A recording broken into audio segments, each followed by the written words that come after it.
मस्सा जोगचे सरपंच संतोष देशमुख यांच्या निर्घृण हत्येच्या निषेधार्थ मराठा समाजाकडून आज बार्शी बंद पुकारण्यात आला होता। या बार्शी बंदला बार्शी शहरातील नागरिक, व्यापाऱ्यांनी उत्स्फूर्त प्रतिसाद दिला।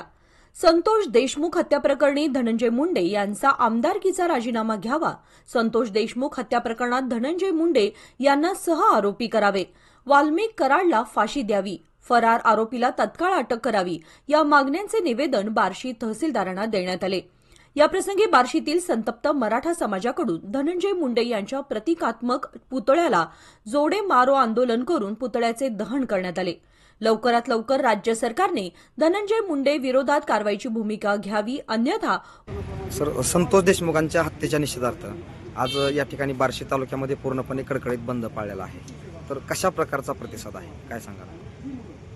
स्वर्गीय संतोष देशमुख मस्सा जोग हे मूळचे बार्शीचे भूमिपुत्र आणि या भूमिपुत्राच्या हत्येनंतर सातत्यानं तमाम बार्शीकरांच्या मनामध्ये या निषेधार्ह घटनेचा तीव्र अशा पद्धतीचा संताप आहे। तमाम बार्शीकरांना आम्ही सहजपणे आवाहन केलं होतं की यामध्ये सरकारकडून दिरंगाई होते, तपासामध्ये आणखी हलगर्जीपणा जाणवतोय आणि यासाठी परवाची झालेली जी हत्या आहे ती कशा पद्धतीने करण्यात आली याचे व्हिडिओ व्हायरल झाल्यानंतर सर्व तमाम बार्शीकर या ठिकाणी संतापाने पेटून उठलेले आहेत आणि अतिशय उत्स्फूर्तपणे फक्त अत्यावश्यक सेवा वगळता सर्व व्यवहार बार्शीकरांनी बंद ठेवलेले आहेत आणि या कृतीमधूनच तमाम बार्शीकरांच्या भावना या ठिकाणी आपल्याला दिसून येत आहेत। यामध्ये स्वर्गीय संतोष देशमुख यांच्याप्रती आरोपींना त्वरित कार्यवाही करावी, कडक शासन करावं आणि अशा पद्धतीच्या घटना परत घडू नयेत यासाठी म्हणून शासनाने कडक कायदे करावेत, अशा पद्धतीच्या तीव्र संवेदना आमच्या मनामध्ये आहेत। कैलासवासी संतोष देशमुख हे मूळचे बार्शीचे आहेत आणि आपण बार्शीकर म्हणून बार्शीतील युवा पिढी जी आहे ती अत्यंत संतप्त झालेली दिसते, अतिशय भावना तीव्र आहेत। तर आपली पुढची भूमिका काय असेल? स्वर्गीय संतोष देशमुख हे मूळचे बार्शीचे होते, युवक होते आणि 15 वर्ष सरपंच राहिले होते। ते आमच्या समोर आदर्श म्हणून होते आणि त्यांची ज्या पद्धतीनं निर्घृण पद्धतीनं हत्या झाली ते अतिशय निंदनीय, निषेधार्थ आहे। अख्खा महाराष्ट्र पिळवटून निघाला। या घटनेतील अजूनही कृष्ण आंधळेसारख्या व्यक्तीला अटक झालेली नाही। आमचं असं मत आहे की या घटनेमध्ये धनंजय मुंडे यांनी आरोपींना सहकार्य केलेलं आहे, त्यांनाही या गुन्ह्यामध्ये सहआरोपी करण्यात यावं, अन्यथा पुढील काळामध्ये बार्शीकर म्हणून अख्ख्या महाराष्ट्रामध्ये आम्ही या आंदोलनाची दिशा देऊ व त्यांना जोपर्यंत अटक होत नाही तोपर्यंत आम्ही आंदोलने करत राहू। उग्र आणि तीव्र स्वरूपाचं आंदोलन छेडण्याचा इशारा यावेळी आंदोलकांकडून देण्यात आला।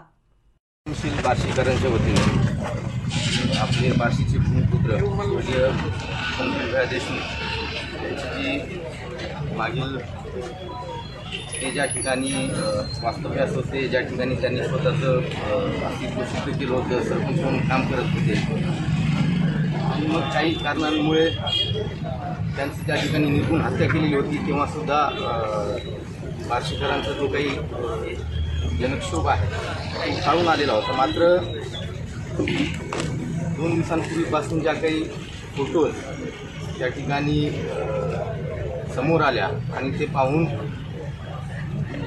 कोणत्याही एका संवेदनशील व्यक्ती जो असणार आहे त्यांच्या ज्या काही भावना आहेत ते उफाळून आलेल्या आहेत। जनतेमधला जो काही रोष आहे तो त्या ठिकाणी उफाळून आलेला आहे आणि ते बार्शीचे भूमिपुत्र असल्यामुळे साहजिकच आहे का बार्शीमधल्या भावना अतिशय त्या ठिकाणी आपल्या लोकांच्या तीव्र आहेत। आज आपल्या बार्शी तालुक्यामध्ये शहरातच नाही तर प्रत्येक गावागावामध्ये सुद्धा त्या ठिकाणी जे तालुका बंदची हाक दिलेली होती त्या ठिकाणी लोकांनी स्वतःहून उत्स्फूर्त त्या ठिकाणी प्रतिसाद दिलेला आहे। सगळीकडे निषेध म्हणून त्या ठिकाणी काम त्या ठिकाणी बंद केलेलं आहे।